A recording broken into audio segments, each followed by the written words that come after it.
اعوذ باللہ من الشیطان الرجیم، بسم اللہ الرحمن الرحیم۔ تربیت کا ایک انداز۔ حضرت بابا فرید الدین رحمۃ اللہ تعالیٰ علیہ کو بچپن سے شکر بہت پسند تھی۔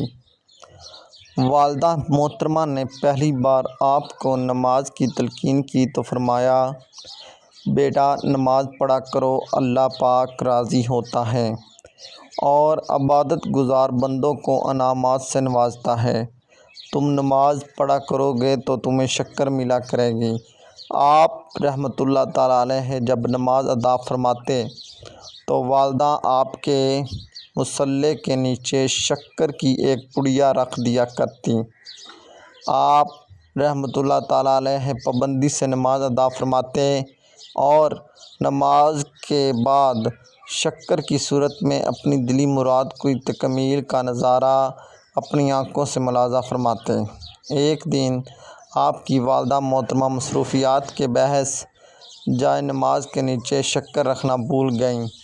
آپ رحمۃ اللہ تعالیٰ علیہ نماز سے فارغ ہوئے تو والدہ نے پوچھا، بیٹا شکر ملی؟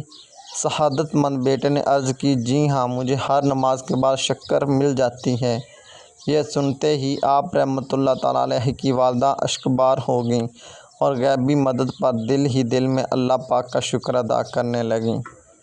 Please subscribe my YouTube channel Haseeb good voice.